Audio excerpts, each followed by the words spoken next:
spray paint in bright colors, and that's a good thing. Let me see. One thing, when you're putting spray paint, you can, if you're marking a trail, you can mark it, like bright orange. You just put a little spot on the tree, and then you look, and as you look right over there, you find another tree over there, and then you put the orange spray paint, just a spot, and then you put the spot on there. And then, so if you want somebody that's following you, like say if you have to divide your forces up, well then you can tell them, well, you just look at the orange spot. So you go to the orange spot, you're looking at the orange spot, and then you look around, and then, there you see another orange spot.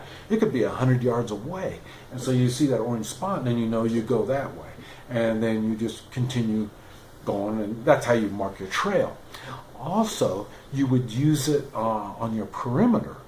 I talk about, now my area that I'm at in Oklahoma, we've got 2 places where people can come in. And if you try to come in not through one of those 2 places, we kill people. I mean, that's the way we're set up.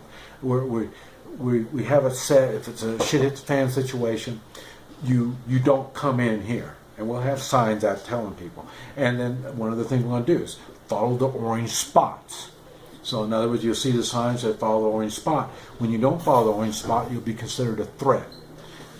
So that's why so then what you'll do is you'll have the orange spot leading them to one of the 2 entrances we have that they can come in.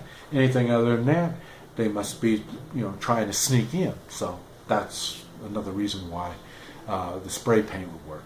And also, if they, and that's when we put a sign up and telling them, okay, if you don't have a sign up and you have a sniper team, a scout team coming through, and they see the spot, and they think, well, what's going on? And then we'll say, yeah, I see another spot over there. And then, in other words, what's going to happen, all you have to do is watch the spots. You don't have to watch this whole big area. You just watch the trees that you have the spots on. And what's going to happen is people are going to come, when they're coming, they're going to come to those spots trying to figure out what is that spot. So it'll be easier to spot them. If you didn't have them, they'll just sneak right on in. But with the spots, they're going to see the spots, and they'll want to go figure out, what's going on here. So that's why you would put the spray on there. Another thing, your spots might lead you, let's see, you might have some sniper scout teams out, but also you have places where you bury extra supplies and stuff. So in other words, if they need food and water, ammunition, guns, or whatever, you can have them buried in a spot. And this way they don't have to come all the way back to the camp. They can stop there and then get their stuff. And then, like I say, you can color code your spots. So then, when they start pushing the stuff out of the way and they see a spot, well then they'll know. Okay, let's say it's a green, a bright green, was a lime green, and then they find that, and then they know. Okay, this is supplies. But you don't marking the exact spot where the supplies are. You, ahead of time, you let them know that wherever you find this spot, within, let's say, 20 yards, 20-yard radius. You go out 20 yards, and then you walk around that spot, 20-yard radius, and then you're going to come to where they have that stuff buried. So, in other words, this little bright orange, bright green thing, and they're like, "What's that?"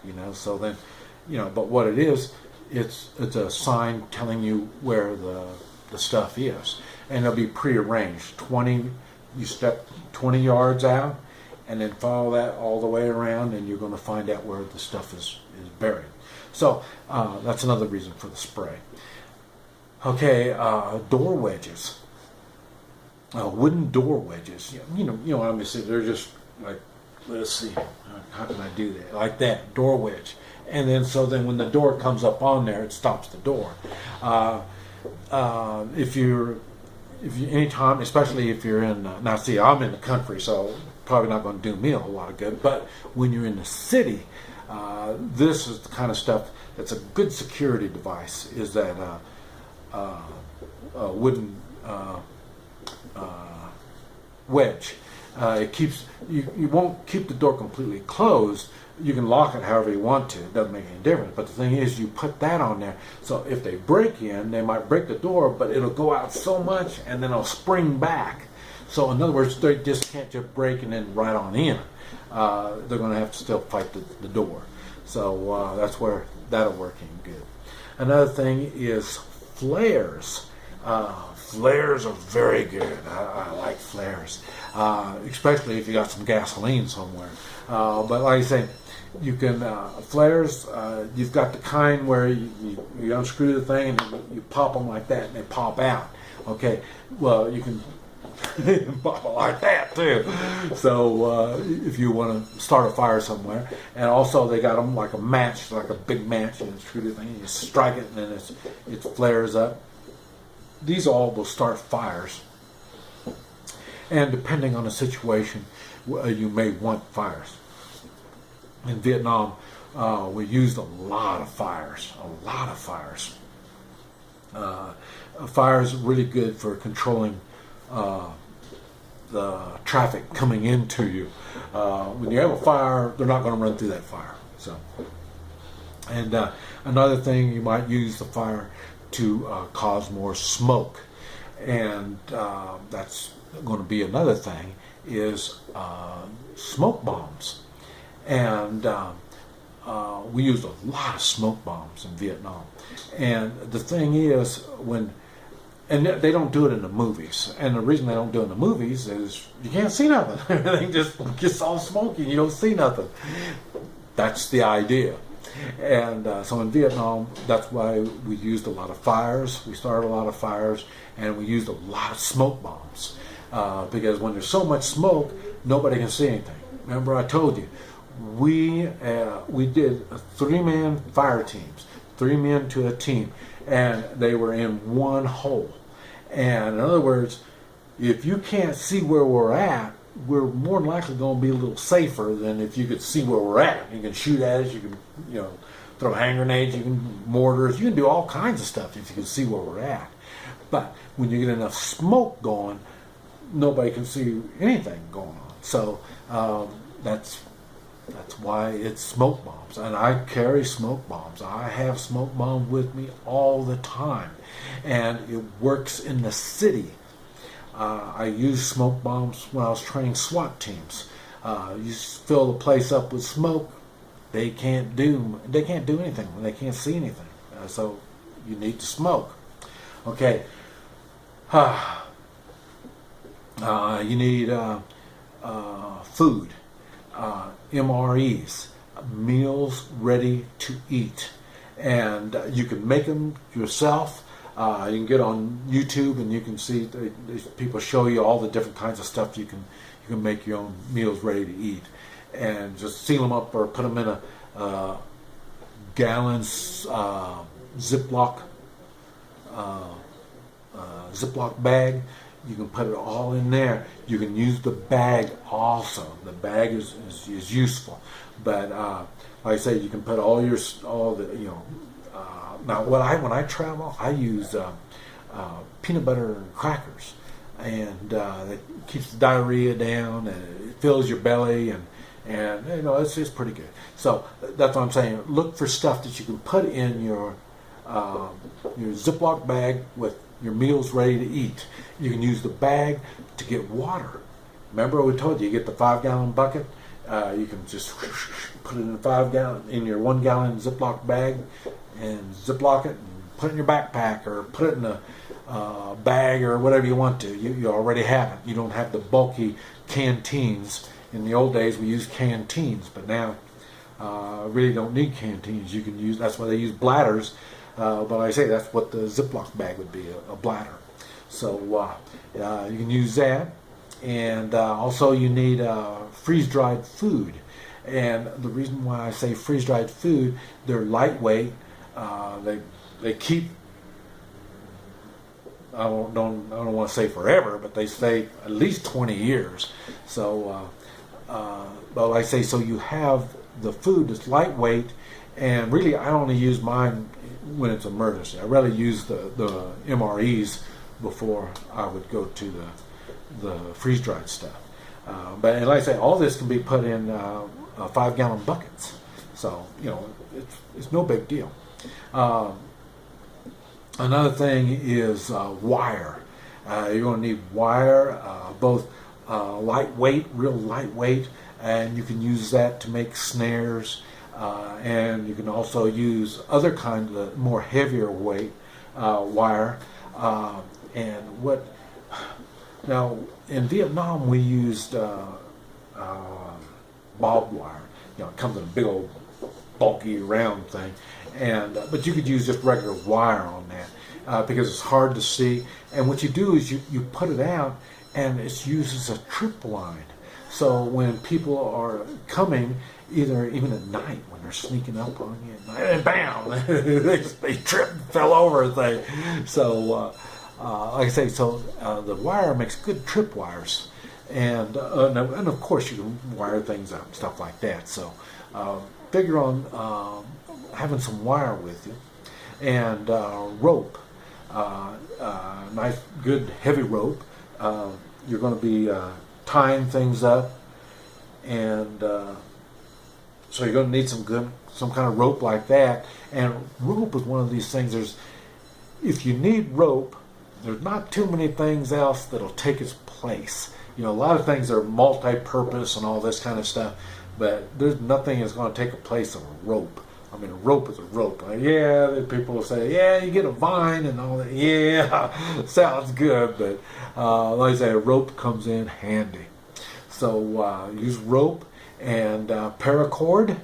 Paracord works really good, so you're going to need that.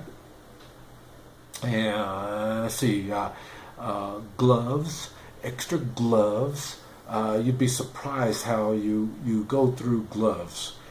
So like I say, you can get, depending on what it is that you're going to be, like if you're working with barbed wire, you need good heavy leather gloves. But other than that, you don't need them too heavy duty. But like I say, you can get a package of gloves, but they come in handy.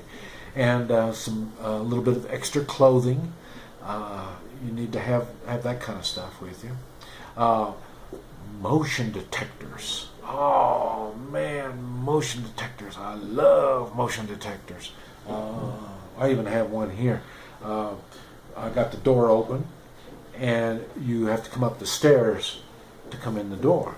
And I've got it on the stairs. So in other words, before you even get to my door, I know somebody's coming. It goes beep, beep, and then I look and I know there's somebody there. I don't have to wait for them to be right at the door. And so it's the same thing. Motion detectors I love because I can sleep. And I've talked about sleep. You need your rest. You need good sleep because that's when your body heals. And so that's why you have to have good rest, good sleep. And the way you get it is you have motion detectors. Motion detectors will give you a chance to sleep, and like I say, it's always good you have blind spots. You can't guard every kind of spot, and especially if you're in the city. If you're doing city stuff, there's going to be some places you just can't do anything about. Put the motion detector there, and then it'll let you know. Mine's a driveway motion detector. In other words, the sensor is you put like 100 yards away or something, and then it'll go beep, and the beep is loud or soft, and then that tells me I know there's somebody over in that area. So motion detectors are really good. I had another one. I got to get it. I left it in the hotel, but I had one that you turn it on and you just set it, and then when it moves, it starts beeping. And I use it when I travel. So when I'm traveling, I can just set it on my suitcase and go to sleep. But I know when I wake up, my suitcase will still be there. So and I use it on doors. I'll put it on the doorknob, so when you open the door, it starts beeping. So so there's different kinds of motion detectors. and they come in really handy. And the same thing, you could put a. Now, what we used in Vietnam, we used cans. We put, because we had sea rations. So then you open up your can, and when your can's empty, we would put it on a string or wire, and it would be all lined up. And then, so then at night, when the enemy's coming up, they hit the line, and then the cans start rattling. So then we know there's somebody there. The bad thing is when it's windy, the cans will start making noise. So, but if it's not windy, it's nice and calm. You just wait. When you hear the noise going, then you know something going on. So that's why you need motion detectors will work. Okay, don't forget the extra batteries. Because a lot of this stuff is battery stuff, so you're going to have some extra batteries. And if you're walking, it's probably not going to be a good idea. But if you've got some kind of motivation, something to move you with, a boat or a vehicle, or you're on horseback or something,